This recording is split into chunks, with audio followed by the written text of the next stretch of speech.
दोस्तों नमस्कार, आप देख रहे हैं पुनः गांव की ओर। सड़कों पर दुर्घटनाओं को रोकने के लिए सरकार तत्पर काम कर रही है, लेकिन उसके बाद भी हजारों लोग सड़कों पर तब मर जाते हैं जब अचानक गाड़ी के नीचे कोई आकर मर जाता है और ड्राइवर वहां से भाग जाता है।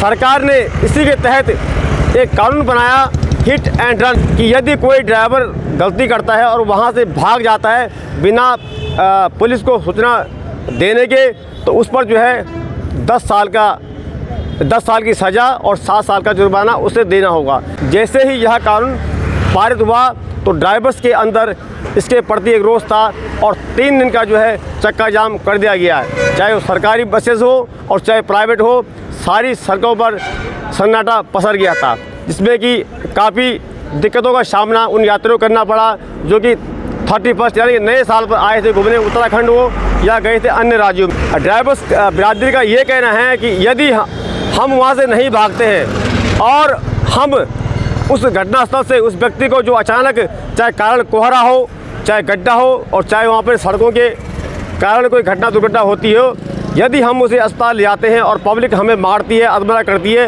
क्या इस प्रकार का कानून कोई हमारे लिए भी बन पाएगा? कि हमें भी क्या इस प्रकार का मुआवजा मिलेगा कि जिन ने हमारे ऊपर हाथ छोड़ा, मारने का प्रयास किया या हम उसके द्वारा मारे जाते हैं, क्या तब वो हर व्यक्ति हमें 7 लाख रुपए देगा या उसे भी 10 साल की सज़ा होगी?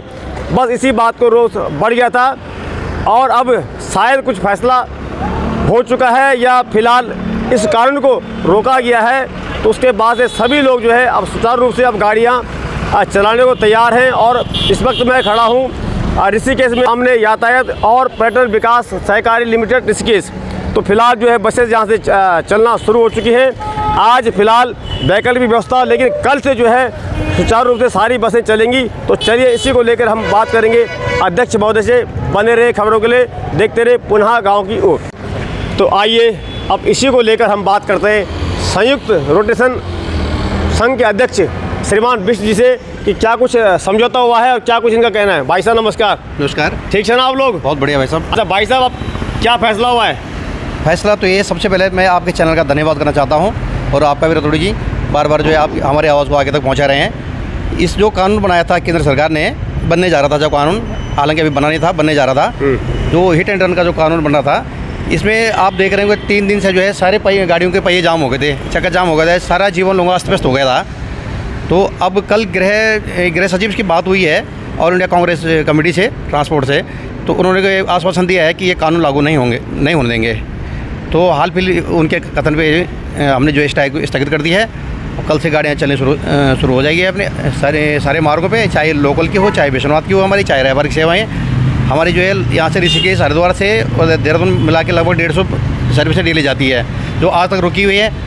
तो जब हमने कुछ पब्लिक यहाँ पर देखी, बस अड्डे में जरूरत परेशान थे लोग, कुछ गाड़ियाँ हमने जो है आज वैकल्पिक व्यवस्था बनाई है, फिर लोगों को भेजा है। 3 दिन से लोग बस अड्डे में पड़े हुए थे, लोगों के पास जो है किराया था, खाने के लिए पैसे नहीं थे, तब जाके कुछ व्यवस्था बनाई, आज भेजा है। बाकी जो सुचारू रूप से जो हमारा रोटेशन है कल से चालू हो जाएगा। आज फिलहाल मतलब वैकल्पिक व्यवस्था है, यानी कहीं ना कहीं एक अगर देखा जाए तो एक आप धर्म की बात कर रहे हैं कि चलिए कम से कम कुछ लोगों को परेशानी न हो, तो आज भी कुछ गाड़ियाँ तो मैं खोल दी है मतलब। हाँ जी, यहाँ पर जो है पहाड़ों से आए हुए सारे लोग, कोई दिल्ली, मुंबई से, हरियाणा से आए बेचारे यहाँ पर 3 दिन से बस अड्डे में पड़े हुए हैं। कोई बाहर जाने वाले थे, वो भी यहाँ पर बाहर जाने के रास्ते बंद हो गए थे, गाड़ियाँ बंद हो गई थी, तो बाहर जाने के जब गाड़ी नहीं थी तो घर जाना मजबूरी हो गई थी घर जाने के लिए। तो सारे लोगों जो है आज वैकल्पिक व्यवस्था के माध्यम से उन्हें घर भेज दिया गया है। तो बाकी जो है कल से सुचारू रूप से रोटेशन चालू हो जाएगा। और ये अभी जो है बहुत धन्यवाद करना चाहूँगा मैं अपने सहयोगी चालक भाइयों से और जो परिवहन व्यवस्था से जुड़े हुए लोग हैं, सारी एजेंसियों से जिन्होंने सहयोग किया है इस कानून के खिलाफ ये लड़ाई लड़ने में। और जिस वजह से जो है ये लड़ाई जो हमारे दिल्ली केंद्र सरकार तक गई है और सरकार भी सोचने पर मजबूर हो गई है कि आखिर जो है परिवहन संघ भी कोई संघ है।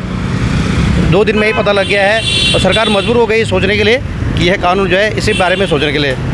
अगर यह लड़ाई जो है अभी समाप्त नहीं हुई, अगर जो है कानून अगर हो सके, ये भी हो सकता है लोकसभा चुनाव तक जो है रोक दिया है, अगर चुनाव के बाद भी अगर जो है दोबारा इस तरह का कानून होगा तो फिर हम लोग सड़कों पे आएंगे, इस तरह की व्यवस्था जो है नहीं होने देंगे। तो चलिए फिलहाल राहत की सांस मिल चुकी है और कल से सड़कों पर फिर से गाड़ियाँ उसी तरह दौड़ेंगी। लेकिन अगर ये कानून फिर पास होता है तो फिर इसी तरह से लोग सड़कों पे होंगे। देखते रहें, बने रहें खबरों के लिए पुनः गाँव की ओर।